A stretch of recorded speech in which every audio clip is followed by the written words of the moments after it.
د کابل ولایت په میربچه کوټ ولسوالۍ کې یو لوی سوداګریز مرکز د 15 میلیون افغانیو په ارزښت جوړ او ګټه اخیستنې ته وسپارل شو.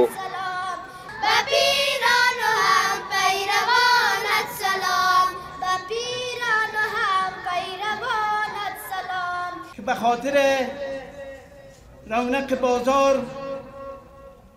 و به خاطر رفع احتیاجات مردمان کسبکار ولسوالی بچکوت از طرف شهروالی ولسوالی بچکوت تحت آبگذاری و توسط پروژه داران این ولسوالی به پایه اکمال رسیده. امروز افتتاح ازی است.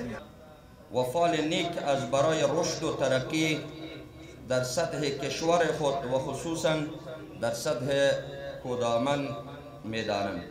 بداها پروژه های عمرانی ما به سطح مملکت زیر کار است که اگر ما تمامش جمع‌آوری بکنیم در حدود 1,00,000 جوان ما 1,00,000 نفر جوانای ما در پروژه های مختلف زیر کار که هستند و مصروف کار هستند. یو شمېر هټیوال دغه سوداګریز مرکز د جوړېدو څخه هیڅ څرګندوي او وایي چې دغه مرکز په جوړېدو سره به ځوانان به د کار زمینه برابر شي. بسیار خوشحال شدیم، بسیار زیاد از دست بیکاری رنج می‌بردیم. فضل خدا فعلا این مارکت آغاز شده. من خودم دکاندار هستم، لباس فروش. فعلا لباس من انداختیم، دیگه افتتاح شد به حساب قانونی. بسیار خوشحال شدیم. خوب است، از روزهای اول که تقریبا 80-85% خوب پیش رفته.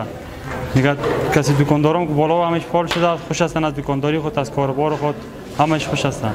د ځایي اوسیدونکو په وینا دغه سوداګریز مرکز په جوړېدو سره لسګونه ځوانانو ته د کار زمینه برابره شوې او د دا ډول نورو بنسټیزو پروژو د پلي کېدو غوښتنه یې وکړه تر څو ځوانانو ته په هېواد کې د کاري فرصتونه برابر شي.